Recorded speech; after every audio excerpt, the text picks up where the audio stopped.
autre production, un autre contenu et une bonne dose d'information. Ça au moins c'est ce qui reste et qui est commun à toutes les productions qu'on fait quotidiennement parce que vous le savez c'est entre lundi et vendredi de 10h à 12h. Si c'est la première fois pour vous, alors prenez simplement rendez-vous avec nous et ne dérogez jamais à ce rendez-vous, ce grand rendez-vous où on est au cœur de l'information, on décrypte, on commente, on discute autour de l'actualité, on analyse et vos avis aussi comptent sur ce plateau. Ça aussi, vous le savez. Vous nous enseignez aussi des fois, vous nous apprenez des choses. Donc c'est le carrefour du donner et du recevoir. Vous faites bien d'être des nôtres aujourd'hui.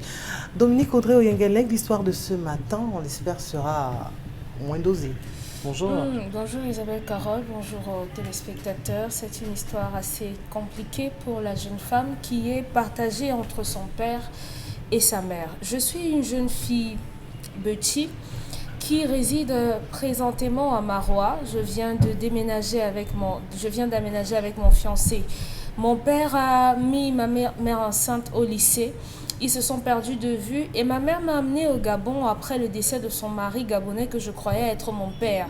Ma mère est revenue au Cameroun car elle n'avait pas été mariée à l'état civil. Dès son arrivée avec moi à l'âge de la raison et avec le manque de moyens, elle n'a pas pu me renvoyer à l'école dont le dehors m'a pris.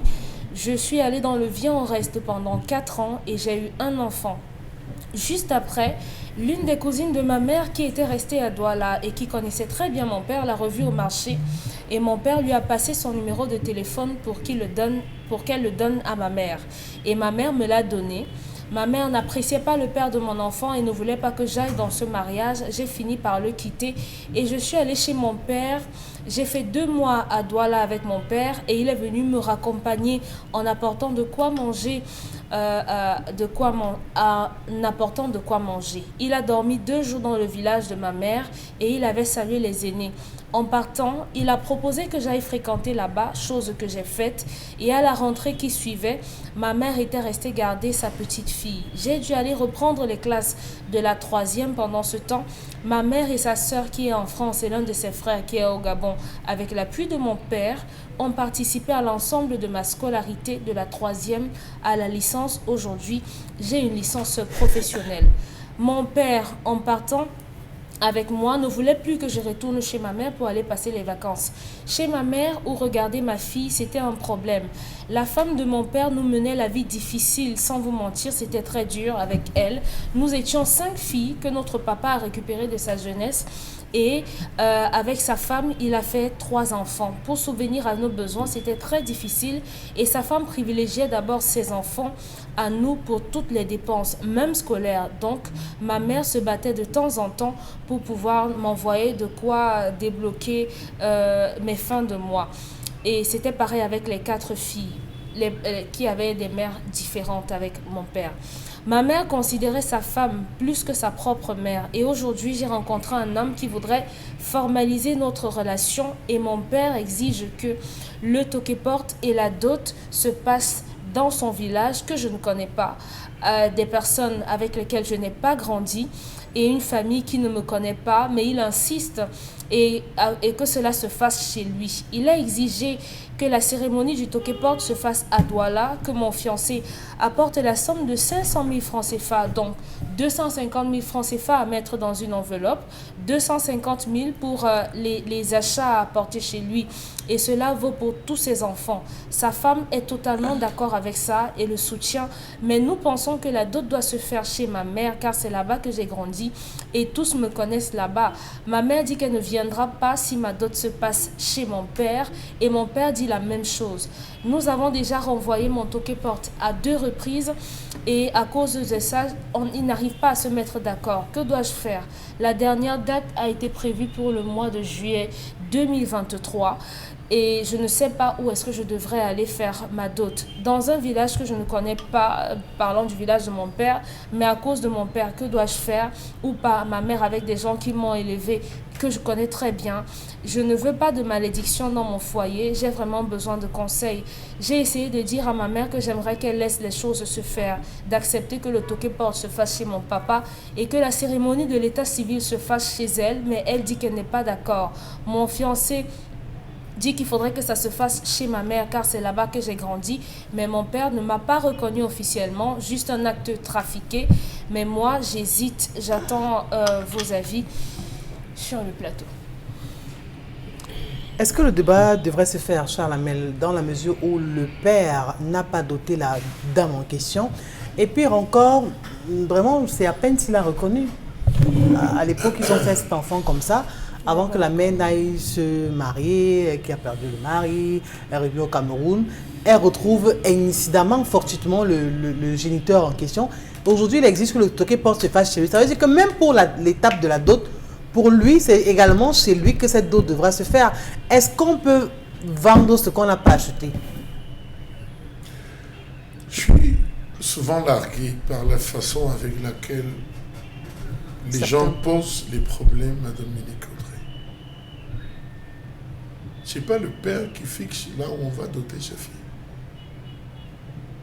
Les personnes les plus habilitées à parler pendant la dot et même pendant la palabre, c'est les grands-parents. Chefs de famille. C'est les grands-parents. Le père n'intervient qu'au moment de boire le vin et la cola, manger la cola. Le père lui-même ne parle pas. On discute tout, on bagarre tout. On est gros, on a trouvé une poule rose et une fleur rose. Là, il nous dit, le père a dit, la mère a dit, le père a dit, la mère a dit, la famille est où? Si ça se passe, je ne viens pas. Si tel se passe, je ne viens pas. Elle-même, la fille, elle est quoi dans la sauce pour se retrouver en train de monter à gauche, monter à droite, aller devant, aller derrière. Non, elle n'a pas pris de position, elle ne sait pas vraiment quel courant choisir. Non, ce n'est pas elle qui choisit. Elle a déjà fait un choix. Elle a dit, je n'ai pas envie d'aller faire la dot chez des gens que je ne connais pas. C'est ce qu'elle a dit. Au fond, oui. Elle a fait le choix. Donc elle-même va aller faire sa dot chez sa mère. Dites-moi, depuis quand la famille maternelle prend la dot? Depuis quand? Dans quel monde de la famille maternelle? Depuis quand les pères inconnus prennent la dot? Dans quel monde de la famille maternelle prend la dot? Et les pères inconnus prennent la dot? Je ne suis même pas encore arrivé là. Je suis encore sur la forme. Depuis quand les familles maternelles prennent la dot? Vous entendez souvent que on est venu doter ma soeur, c'est mon grand frère qui a pris la dot. Il y a. Ça sort d'où ça? Et après vous allez vous plaindre que vous n'avez que de problème en problème, succession de succession en succession, le problème est tout et consort. Donc déjà du côté de la mère, elle a fauté lourdement. C'est à oublier. Maintenant, il y a trois paramètres importants. Il y a le géniteur. Il y a celui qui a élevé la fille. Non, il y a celui qui a élevé la fille et il y a celui qui a doté la mère. Ça fait trois personnes. Dans la tradition, on a doté la mère, non? La mère n'a pas été dotée. Isabelle Carole, c'est deux personnes. Dans la tradition, la répartition voudrait que celui qui a élevé l'enfant soit au même pied d'égalité que le géniteur qui est abandonné. Ça veut dire une tine d'huile, le sel, un régime de plantain et peut-être une enveloppe. Et peut-être une enveloppe. La liste va être faite par le grand-père côté paternel de la mère. La liste va être faite par le grand-père côté paternel parce que la mère a deux côtés, le côté maternel et le côté paternel. Oui. Donc c'est le côté paternel de la mère, puisque la mère, la grand-mère de la fille a été dotée. La grand-mère de la fille, la grand-mère maternelle de la fille a été dotée. Là où sa mère vient. Donc c'est le grand-père paternel du côté de la mère qui va faire. Il faut comprendre, c'est simple. La liste, c'est très... La tradition est très... Il va établir dans la liste et définir les ayants droit. Lorsqu'il va définir, chacun des deux va percevoir donc ce qu'on a dit et ce sera affaire terminée. Là où on va doter la fille, c'est chez le grand-père paternel, côté maternel. Donc, Oui, ça veut donc dire que la fille se fait doter dans la famille de sa mère, Voilà. mais du côté paternel. Paternel. C'est plus clair, Dominique? Côté Oui, paternel. C'est la famille maternelle. Non. On part sur le principe de la dot. On part du principe de la dot. Celui qui a fait est un voleur. Celui qui a élevé, on a la reconnaissance. Donc celui qui a, on dit bon, parce que tu as mis, en passant, tu as sucé une orange, tu as jeté dans mon sang, ça a produit. Aujourd'hui que voici les oranges, pardon, prends ta part. Si tu n'avais pas lancé, on n'aurait pas eu ces oranges. Ces oranges, prends quand même ta part. Voilà ce qu'on lui donne. Prends quand même ta part. Celui qui a souffert et élevé, on lui fait son. Non, c'est comme ça. Qu'il soit vivant ou mort, on appelle un membre de sa famille en disant, la fille que vous avez élevée, lorsqu'on avait abandonné, la fille, vraiment voici, elle est partout, justement, elle est devenue femme. On parle sur le grand-père côté maternel pour la simple raison qu'il y a eu dot de la grand-mère. Parce que les éloges traditionnels que vous portez sortent de ce côté, sortent toujours du côté de la mère, comme on dit chez les Blancs et chez vous. Seule la mère connaît les enfants. Donc là, on l'a doté, c'est là-bas on peut décider. Le côté paternel de la fille ne peut pas prendre parce que l'enfant appartient à son grand-père paternel. Son grand-père maternel, mais côté paternel. Parce qu'il faut bien expliquer que les gens comprennent. Oui, il faut bien expliquer que les gens comprennent cela. Donc voilà. Ce n'est pas chez la mère, dans la maison de la mère, pour que les gens comprennent, parce que les gens auront l'impression que j'ai dit autre chose. Ce n'est pas dans la maison, la maison où la mère habite qu'on va doter la fille. Non. Ce n'est pas dans la maison où la mère habite. Dans la maison des parents à la mère, du père de la mère. à la mère. Voilà. Ouais, donc du côté paternel, Maternel. Du côté maternel. maternel de la Si dame. vous voulez, chez son grand-père, chez son... Non, c'est pas compliqué. Ça veut dire que la jeune fille aujourd'hui a une maman. Oui. Qui a un Et père ce sont les parents de cette maman. qui doivent prendre sa C'est ce côté-là qui devrait Son prendre. Son grand-père paternel, mais côté maternel. Oui, Oui.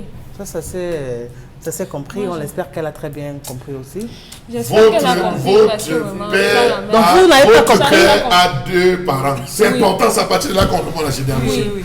Votre père a, vos parents ont chacun eu deux parents. Oui. Oui. Ça veut dire, vous avez deux. Oui. Votre père, votre mère. Votre père a son père et sa mère. Votre mère a son père et sa mère. Le père de votre mère. Oui, le père de votre mère. Le père de votre mère. C'est là, Donc la fille doit aller chez le père à sa mère.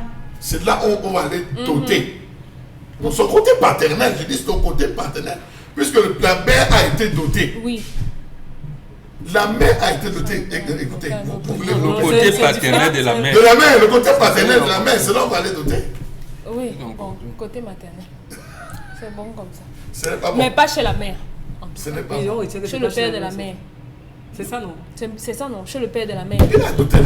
Oui, c'est ça qu'on dit. Dominique Audrey. Charles Lamel a complexifié ça encore. Non, il n'a pas complexifié. Moi, je crois que c'est vraiment assez explicite comme cela.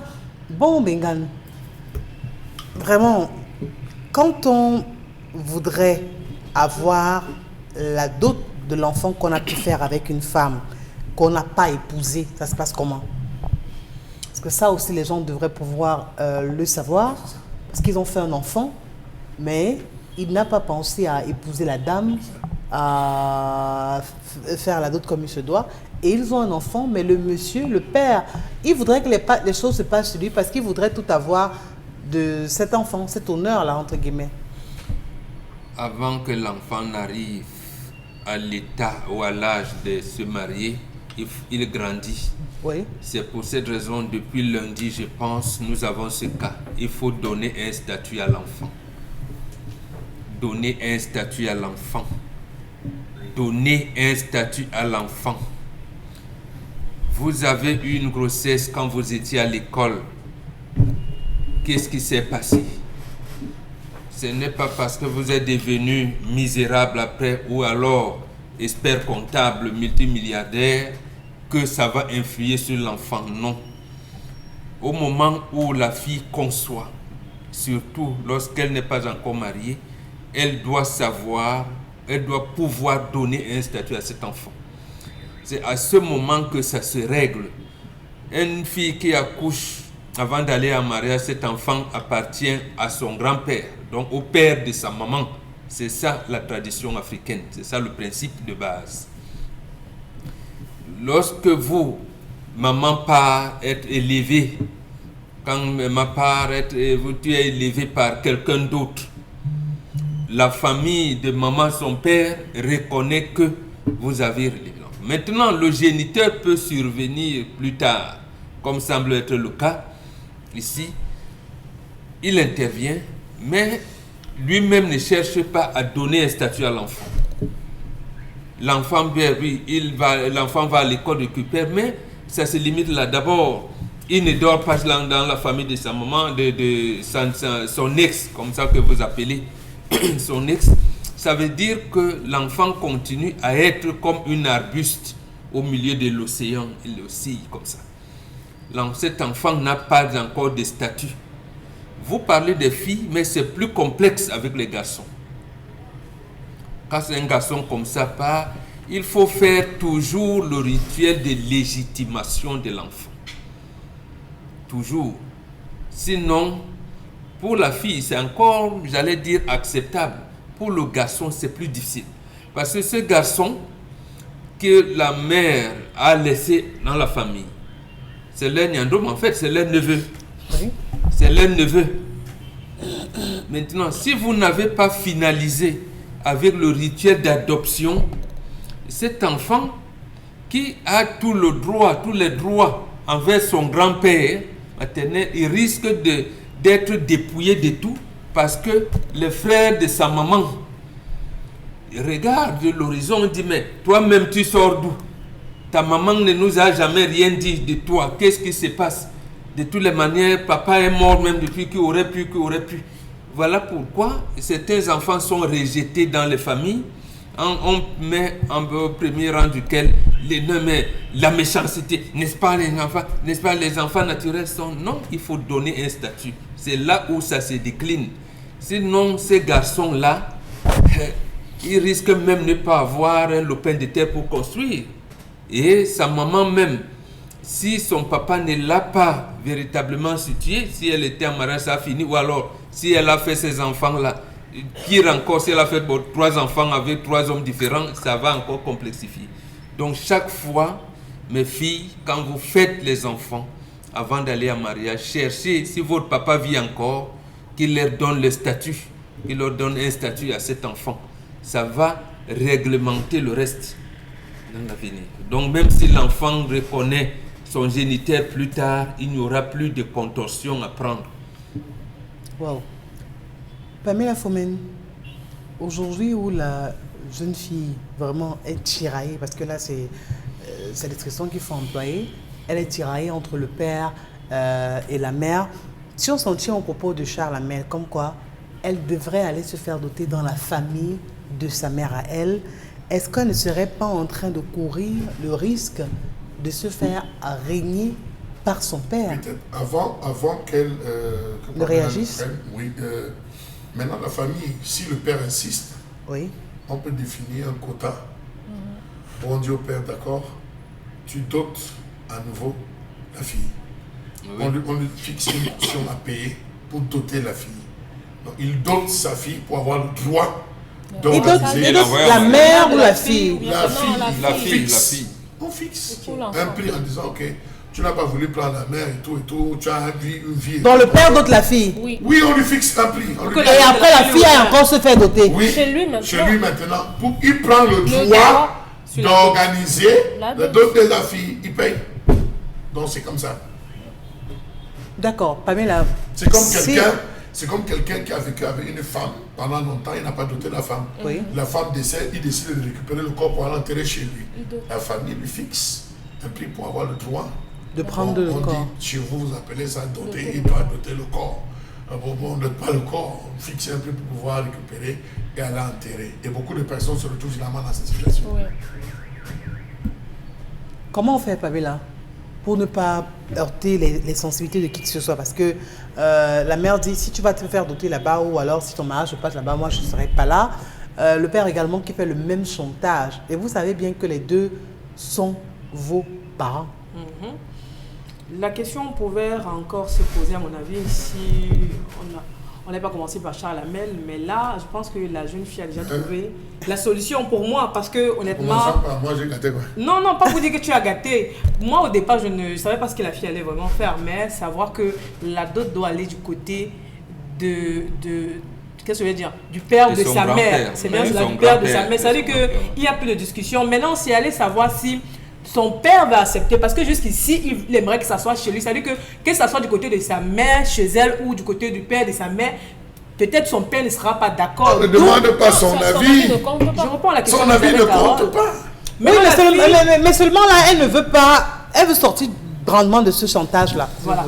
Maintenant, si la fille va à l'encontre de la résolution qu'il faut exactement pour le bien d'abord de son couple et peut-être pour sa progéniture, je pense qu'il y aura peut-être une tradition qui va s'appliquer à elle les années à venir, ça je ne sais pas. Mais je pense également, donc la solution c'est que forcément on va la doter du côté du père de sa mère, il n'y a plus rien à faire. Maintenant, si son père n'est pas d'accord, on va prendre la solution évoquée par Charles Hamel, donc il va doter sa fille et puis il prendra la dot. Et si lui n'est pas d'accord pour doter? Mais qu'est-ce que vous voulez qu'on fasse? On va seulement renvoyer la dot jusqu'à ce qu'ils vont s'entendre. Si le père n'est pas d'accord, on va renvoyer la dot jusqu'à ce qu'ils s'entendent. Il y a des ça veut dire qu'il ne pourrait pas avoir cette dot. Il y a des familles où, de manière simple, on décide que c'est le père, oui, gagne, organise, parce qu'il a fait le roi, on organise, oui, va. On laisse la fille. Oui. Parfois, c'est même la fille qui négocie en disant que maman, je sais qu'il n'a jamais fait pour moi, mais par honneur, au vu du rang qu'il a dans la vie et qu'on sort, s'il te plaît, laisse-le, qu'on organise, ça se passe, il va mettre l'argent et tout. Ça se passe dans les familles, ça se passe, on peut laisser. Mais s'il faut suivre les canons traditionnels, c'est comme ça. La fille aujourd'hui, et déjà, il y a opposition. Le père de la fille ne veut pas que ça se tienne chez sa mère, la mère ne veut pas que ça se tienne chez le père. Le seul arbitrage, c'est qui des deux, du côté de la mère, a doté. Si on a doté, c'est tranquille, il n'y a rien à faire. Si on part chez le premier, dans le père de le Gabonais et le monsieur du Gabon. Est-ce que le Gabonais a doté? Ah non, ils étaient... Le Gabonais aura son enveloppe pour avoir... La mère de cette jeune fille n'a jamais été dotée. Non, c'est ça que je dis qu'on repart chez les parents de la maman de la fille, les grands-parents, c'est là on repart doter la fille, c'est tout. On repart doter la fille. Oui, Pamela. Oui, je pense que c'est la solution à faire. Maintenant, pour revenir sur Charles Hamel, si on décide que d'accord, l'homme va organiser, est-ce qu'il n'y aura pas un risque? Lequel? Je ne sais pas, la tradition, peut-être parce qu'on n'a pas doté ce qui de droit, peut-être la tradition peut retomber sur la fille ou après, ou alors sur les enfants. Ça aussi, c'est une possibilité. Ce qui sera arrêté par les hommes va être arrêté par les ancêtres. Si on décide tous d'un commun accord qu'on lui fait honneur, vous avez des hommes que c'est la famille qui a chassé. On n'a pas voulu qu'il épouse. Le sort a fait, il a réussi. Demain on dit, ah, vraiment c'est nous qui l'avons fait partir. Vraiment, en signe de reconnaissance, d'amendement de la douleur, remettons-lui sa fille, qui prend les honneurs de sa fille. Même ce qu'il va prendre, ce n'est que l'honneur. Est-ce que c'est lui qui va manger la dot? Ce n'est pas lui qui va manger la dot. Le principe, si vous avez déjà joué au dernier, la dot, ce n'est pas vous qui mangez la dot de votre fille. Vous mangez plutôt la dot d'un autre enfant. Et votre fille, c'est quelqu'un d'autre qui va manger la dot. Donc, on vous dit, organise bien pour l'enfant de Dieu, afin qu'on organise bien pour la tienne. C'est comme ça que ça se passe. La dot, ce n'est pas une affaire où, comme vous avez envoyé, c'est vous qui venez vous asseoir, comme on voit dans beaucoup de familles, des gens qui mangent la dot de leurs enfants. Celui qui mange la dot de son enfant est en train de tuer son enfant et d'offrir son enfant à la sorcellerie. Très compliqué aussi, hein, cette histoire. Pas compliqué, c'est complexe. J'aimerais pas être à la place de cette jeune fille, parce que c'est quand vous avez compliqué. deux êtres chers en face de vous, parce que on ressent chez elle cette volonté de satisfaire les deux parties, mais qui est chose tout de même impossible, on Bengan. Oui, mais ce n'est pas elle de décider. D'abord, Charles Hamel l'a relevé. Moi, je préfère que non. Si elle nous a joint, elle nous a saisis, c'est pour qu'on lui donne des orientations. Ici, là, ce qu'elle peut faire là comme trait d'union, c'est de dire à son père, en disant, papa, dans notre tradition, n'est-ce pas, on est bêtis, voilà comment ça se passe souvent, n'est-ce pas, j'ai appris que voilà comment ça se passe. Que, en fait, pendant que tu n'avais pas doté maman, ta famille ne s'était pas présentée auprès de la famille de maman, et la famille de maman n'avait pas, voilà, donc en fait, j'appartiens je suis l'enfant de la concession de maman. Même chez les bêtises, chez les trucs, c'est comme ça que ça se passe, tout le monde le sait. à moins qu'on ne fasse le ho-ha. C'est ça que Donc, je dis, c'est pour le dire ça, ho-ha. papa, il n'y a pas le ho-ha ici. Puisque, en fait, pourquoi on le dit? On parle de la dot. Il y en a qui disent problème de pauvre et tout. Non. La dot, c'est que tu as fait pipi sur, comme on dit souvent, beaucoup de gens t'ont porté. Et ces gens-là doivent t'accompagner dans ta nouvelle vie pour aller t'enraciner. Parce que le principe chez nous, c'est qu'on ne divorce pas. Et pour qu'on t'accompagne, donc, comme disait Charles Hamel, tes parents s'éclipsent. Ils s'éclipsent et laissent les autres parce que tu es l'enfant de la communauté.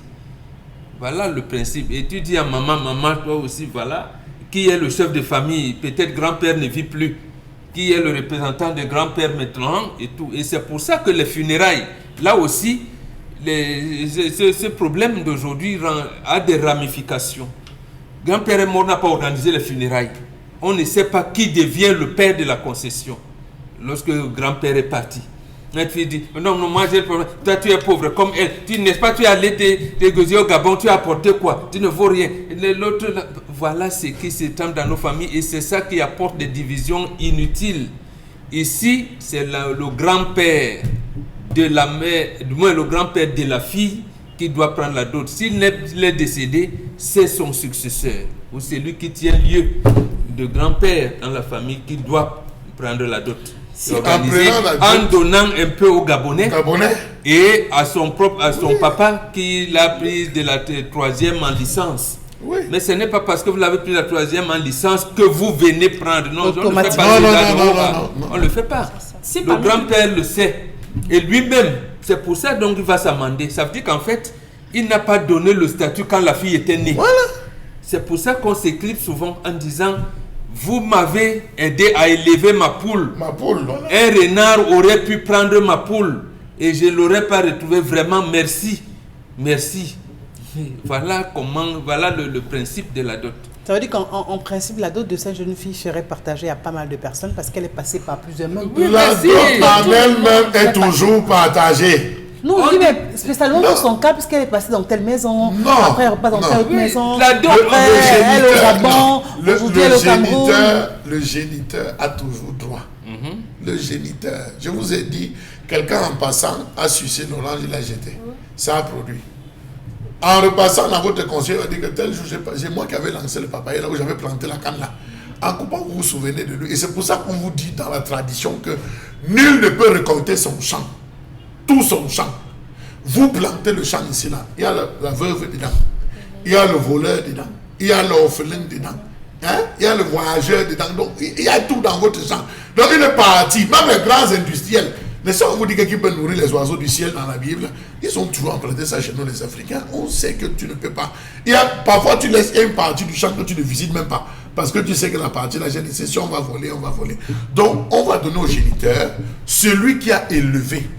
Il y a beaucoup de filles ici dehors. Je vous assure, il y a plein de filles qui ont des parents. Mais parfois, c'est un voisin au quartier qui s'occupe de l'enfant jusqu'à lui donner tout. Trouver les stages, trouver même le travail. Quand la fille va prendre son premier travail, l'enfant va prendre son premier salaire. C'est souvent là on piège. L'enfant prend son premier salaire. Au lieu de venir voir celui qui l'a porté, papa, j'ai pris. Et lui de lui dire, non, va d'abord voir ton père avant de venir me voir. Vous avez plein de gens dans les quartiers qui s'occupent. Vous avez des mamans dans le quartier qui élèvent des enfants alors que les véritables parents sont là. Même lors de la dot, on va dire, hey, je suis ton parent, mais la personne qui t'a le plus donné, c'est telle personne. Vous allez couper et aller donner à telle. Ça se fait. Comme bon pour l'expliquer, c'est comme ça que ça se fait. Donc, vous dites qu'on va partager. Non, n'employez pas l'expression partager. L'expression partager, c'est comme si à une certaine reconnaissance par rapport à cette personne. C'est le terme, la reconnaissance. On réagit, cette reconnaissance-là, tout comme on est reconnaissant vraiment pour votre fidélité à ce programme. La prochaine rubrique, la colère, à présent.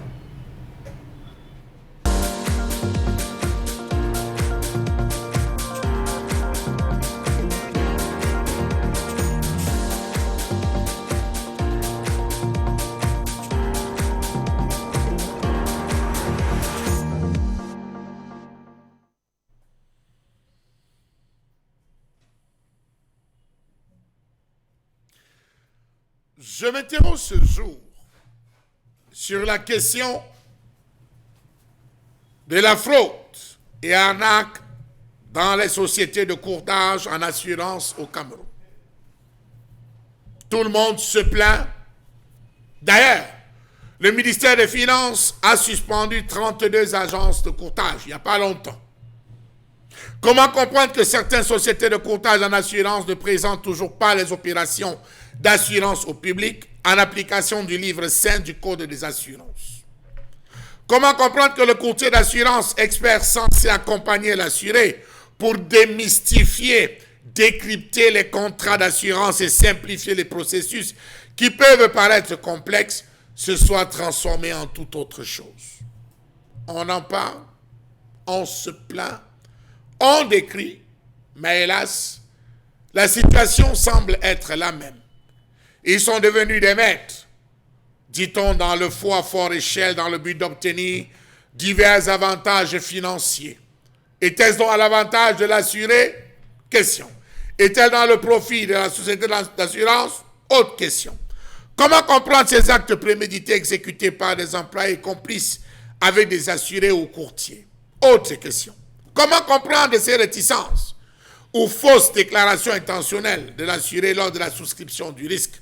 On est obligé d'en parler parce qu'il y a désormais un fourre-tout, une opacité terrible dans cette affaire des assurances que parfois, même celui qui est censé suivre, assurer le suivi, le gendarme se perd. Falsification de la valeur réelle du bien assuré, assurance d'un bien qui n'existe pas, communication d'informations erronées, assurance d'un bien alors que le sinistre est déjà survenu, simulation d'incapacité, acte courant en assurance maladie, choc émotionnel, surassurance frauduleuse, majoration de la valeur assurée, assurance multiple et cumulative, même garantie souscrite auprès de plusieurs assureurs, fausse déclaration délibérée sur la nature, les causes, les circonstances et les conséquences d'un sinistre, sont pour la plupart devenus, il faut le dire, l'apanage utilisé par de nombreuses personnes désormais qui ont fait des assurances leur niche, une niche où ils ne gagnent véritablement pas de manière honnête leur vie. Il faut dire qu'ils sont pour la plupart devenus des maîtres dans la fraude à l'assurance après sinistre, précisons-le, qui est très courant, qui peut consister en une description incorrecte du sinistre et des circonstances de survenue de ce sinistre. Elle peut également concerner un accroissement des dommages ou la déclaration d'un même sinistre à plusieurs assureurs. On en voit falsification, usage de faux, corruption, destruction ou détérioration volontaire de biens, hausse des fraudes dues à la duplication de faux documents, usurpation d'identité en assurance vie, survenance des sinistres sériels, au vol déguisant d'assurance automobile, filière de vol des voitures exportées à l'étranger. Tout cela crée un melting pot. Le ministre a décidé de frapper parce qu'il a reçu plusieurs plaintes, plusieurs requêtes. 32 entreprises sociétés ont été frappées. Est-ce qu'elles vont se plier? Ce qui est sûr, c'est que les autres continuent de bien se porter. Les assurés pleurent. Ne dit-on pas trivialement, on paye les assurances plus pour fuir la police et non pour se protéger soi-même. Les assurances, merci d'évoquer justement cette grosse, mais alors grosse question. Aujourd'hui, bon, on a cette, on va dire, ce sentiment qu'on observe chez les personnes à être réticents quelquefois à vouloir passer, travailler, collaborer avec ces assurances-là. On dira quoi? L'arnaque qui a pris le contrôle, qui a pris le pouvoir par rapport à ces assurances. On est loin des réalités, les objectifs vraiment, ce à quoi devraient servir les assurances. Ces derniers peinent à pouvoir répondre, atteindre et rester fidèles à leurs objectifs. Oui, absolument.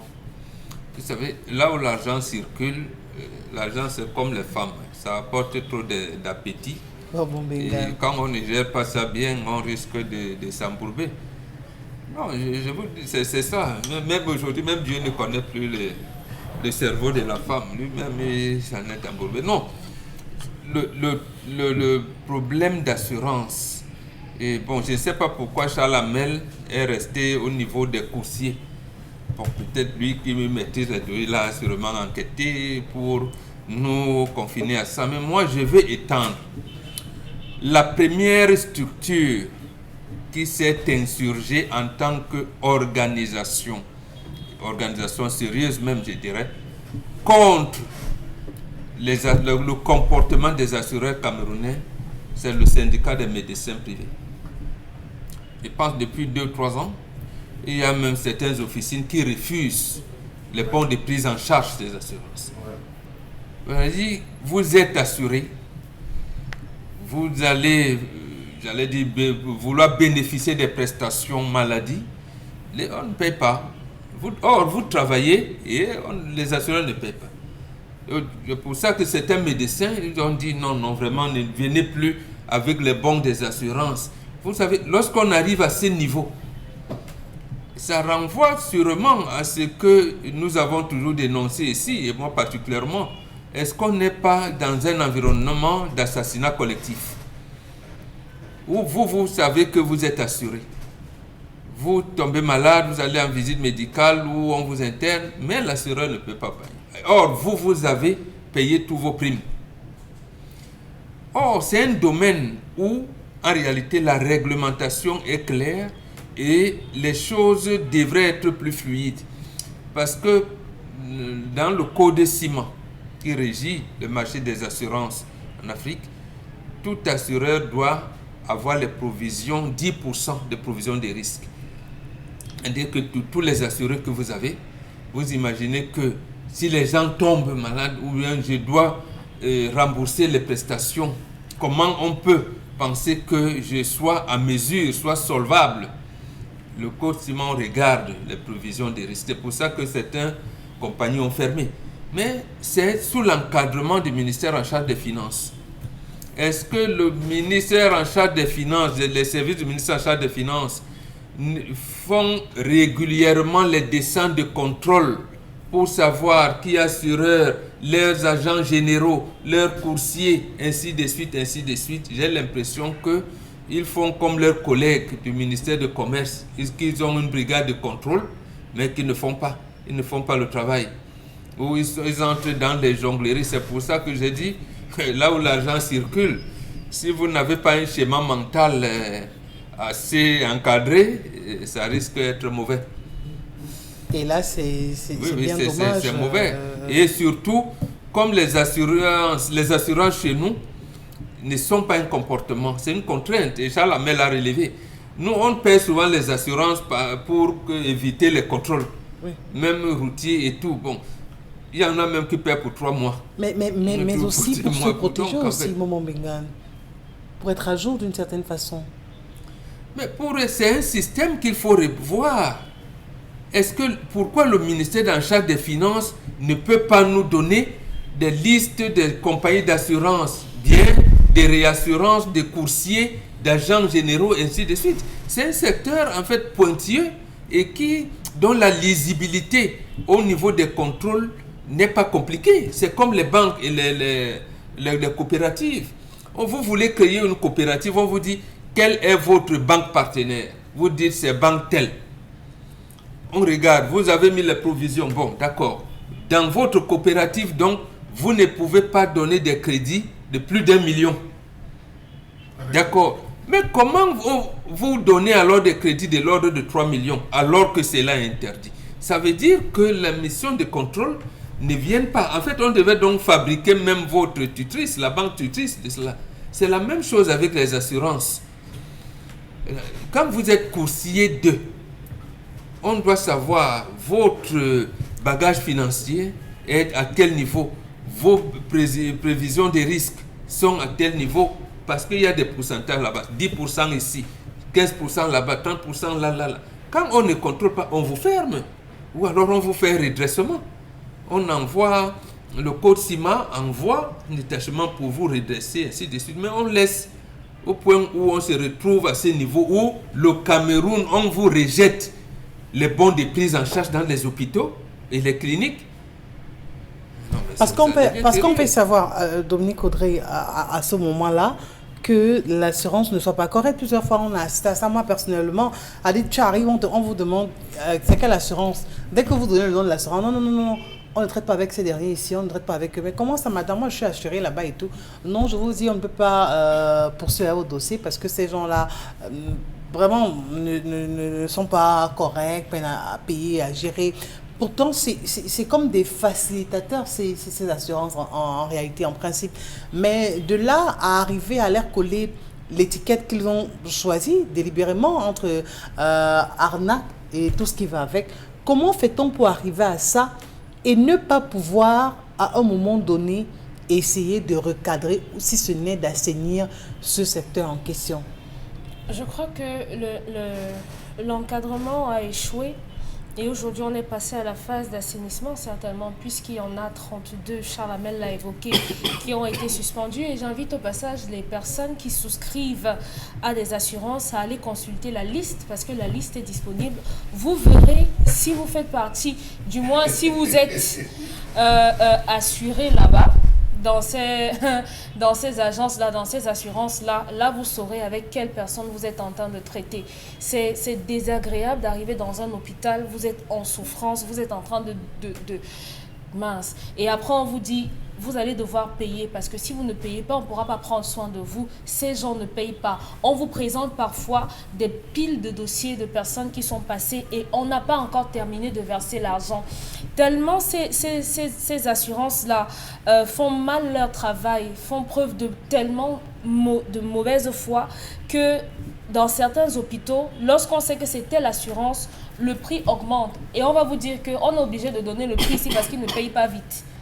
Tellement ça va prendre le temps avant qu'ils ne payent, il faudrait qu'on puisse aussi gagner en temps, on puisse bénéficier sur le temps. Donc ici, les institutions qui sont chargées d'organiser... Et ils ont même à des moments des trucs du genre, vous pouvez préfinancer et après on vous rembourse. Seulement, ça c'est un autre piège. Une fois que vous avez préfinancé, vous avez pu gérer l'opération que vous voulez faire. Allez donc vous faire rembourser, franchement, c'est la mer à boire. C'est un autre problème, parce que si vous perdez un bout de papier, tant pis pour vous. S'il y a un truc qu'ils choisissent de ne pas comprendre dans la paperasse, on va vous dire vraiment ça, on ne peut pas gérer parce qu'on ne comprend pas ce qui a été mentionné et tout et tout. Malheureusement, c'est ce qu'on vit aujourd'hui. Moi, je ne suggérerais pas aux gens de se retrouver dans ça, hein, parce que lorsqu'on vous explique même les termes, parfois c'est compliqué et ils savent être collants vraiment quand ils veulent que vous souscriviez à ces choses-là, mais après ils répondent aux abonnés absents. Les personnes qui souscrivent à des assurances, que ce soit les assurances décès, les assurances vie, les assurances retraite et tout, ont besoin d'informations, ont besoin d'accompagnement. Mais sauf que on s'est rendu compte que ceux-ci refusent de mentionner même parfois leur nom dans les documents qu'ils donnent aux gens. Donc vous souscrivez donc à quoi? On ne sait pas. Par rapport à qui? Et après, vous allez vous plaindre de quoi? Devant qui? Contre qui? Il n'existe pas. Donc vraiment, la tontine est mieux. La tontine est mieux. Replier vers des choses traditionnelles, Pamela Fomen, c'est ce qui est mieux parce que vraiment, tontines sont des choses, c'est-à-dire cette banque traditionnelle-là, où il y avait, ou alors on se fixait soi-même un minimum de garantie en cas de ceci, voilà ce que vous allez bénéficier, en cas de, voilà ce que vous allez pouvoir avoir si vous êtes adhérent. Pourtant, les choses ne sont pas évoluées, mais elles évoluent. Aujourd'hui, on a des assurances pour permettre aux entreprises, aux usagers de pouvoir bénéficier de ce minimum de protection. Pour votre bien-être personnel tout d'abord. Mais là, on a de la peine à bénéficier des retombées de ces assurances. À un moment donné, j'ai envie de dire que Charles Hamel a raison, on le fait simplement pour les forces de l'ordre, point, c'est tout.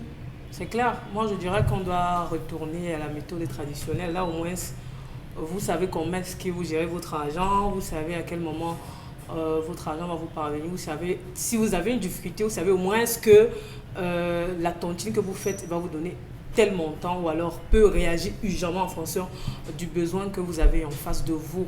Maintenant, il y a combien d'assurances à Douala, pour ne pas dire au Cameroun? Est-ce qu'on peut véritablement les répertorier? Il y en a des gens qui vont créer une assurance parce qu'ils ont fait, j'ai n'importe quoi, fiscalité à l'école ou alors assurance et qui ont eu 2-3 relations. Ils vont juste créer leur bureau et puis ils vont marcher dans les quartiers, faire la prospection et amener les gens à souscrire. Demain, vous allez dans votre assurance, vous trouvez que vraiment c'est porte fermée depuis longtemps. Donc, pour dire que c'est vraiment difficile. Avant, c'était un luxe vraiment de savoir que tu étais assuré quelque part. Mais aujourd'hui, ce n'est plus le cas. Quand vous parlez à quelqu'un que vraiment je te propose une assurance, la personne va se dire que tu es tout simplement un arnaqueur. Parce que derrière des vraies assurances, il y en a des fausses assurances. Mais comment est-ce que ces fausses assurances font pour survivre? Est-ce qu'il n'y a pas véritablement, je vais dire quoi, une autorisation qu'on devrait leur donner pour exercer le travail qu'ils font? Je ne pense pas. Sinon, on ne devrait pas avoir autant de fraude dans ce secteur. Et qui même, au fil des années, vous voyez que les gens ne vont plus souscrire. Hein. Les gens vont décider que non, je préfère garder mon argent, je préfère entrer dans telle cotisation, sachant qu'à la fin d'année, j'aurai tel montant. Plutôt que d'être en insécurité et appeler votre assureur, il n'est pas capable de débloquer la situation que vous avez en face de vous. Comprenez que c'est vraiment plus un élément important. Ça, Mamel, la confiance, on l'exclut complètement quand on parle d'assurance aujourd'hui au Cameroun? Oui. Vous savez, il y a une telle fraude aujourd'hui, une telle fraude qui pousse à se poser tellement de questions, d'arnaques. Lorsque vous allez faire l'assurance, on vous propose le maximum ou le minimum. Je suis venu... Non, on ne va jamais vous présenter une police d'1 million.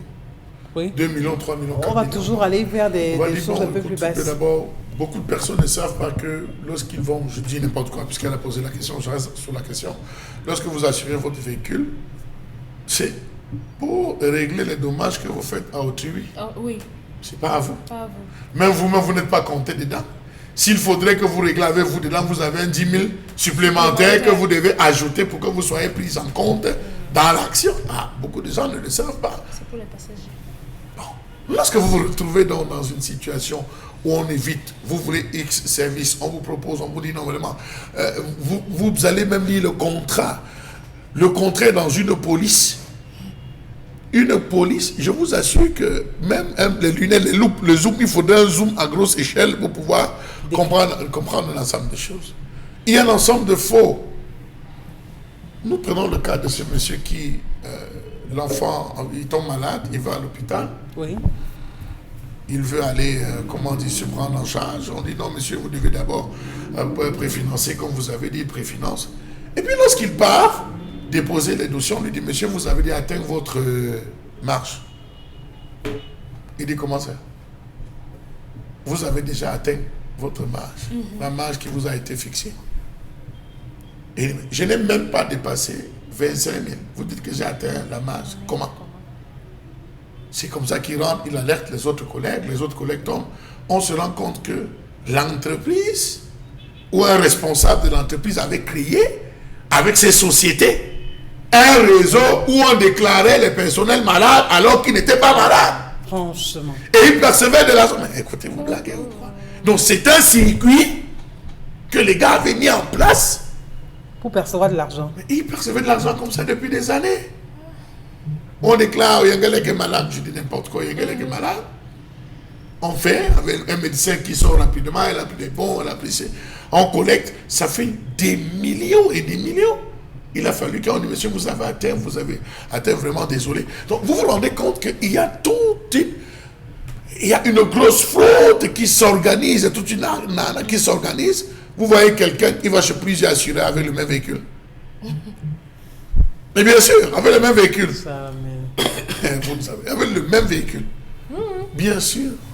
Le même véhicule. D'autres récupèrent un véhicule. Mais c'est-à-dire, il y a des personnes dans ces entreprises, dans ces sociétés, qui vous accompagnent dans ce faux, qui montent et qui vous proposent des stratégies. Oh, ce n'est pas leur rôle.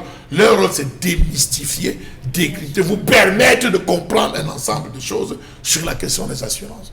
Ça a été transformé en n'importe quoi, où aujourd'hui, on vous dit, attention, tu peux aller comme ça, si on va faire ça, passe comme ça, parce qu'ici, on va les coincer. Donc, vous voyez un même véhicule et vous vous retrouvez parfois pour un petit sinistre, c'est deux assurances qui règlent pour un sinistre qui a déjà été réglé. Donc, vous vous rendez compte qu'il y a un tel banditisme, une telle, je vais dire, un tel faux, qui nourrit plusieurs personnes étrangement.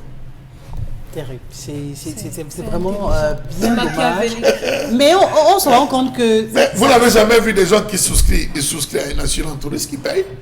Et puis après, Non, Inch'Allah, mais prenons deux cas. Je ne vais pas citer le nom des assureurs. Non, on ne cite pas. va la citer. Encore qu'on n'a rien contre eux. Hein, vraiment, on présente simplement la situation. La Donc, liste n'ayez est pas. disponible pour Le ceux qui 16 veulent, non. octobre, non, N'ayez le pas ce 16 sentiment-là. octobre. La liste est disponible, ils peuvent C'est sur consulter la liste. Internet. Accident Camrail le 16 octobre 2016. Vous avez vu le comportement des assureurs.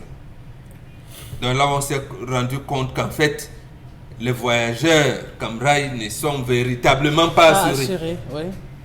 Incendie Sonara. Voilà deux décisions. Je pourrais ajouter l'accident Camer en décembre 2008. Donc, mais il faut toujours des éléments on vous dit- malheureux pour pouvoir mettre à nu Justement, ce type de tort. c'est en cas de sinistre, puisque en fait l'assureur prie même qu'il n'y ait pas de sinistre. Oui. Puisque l'année. Et puis, allez, pourtant, il se présente, comme vous avez dit, comme un sauveur. Bon, vraiment. Hein. Mais quand le sinistre arrive, alors il commence à gratter la tête. Vous vous rendez compte que, mais en fait, non, telle écriture contredirait si vous n'avez pas bien dit. Si vous aviez ajouté 500 francs, ça Voilà, vous ça aurait vous aurait fait permis bénéficier de. Voilà. J'ai dit, Camra est là. Sonara est là. À tout moment, vous avez Voilà. une fausse impression. Merci. Bon, mais tout comme à vous tous sur le plateau. Allez, la deuxième partie dans un court instant.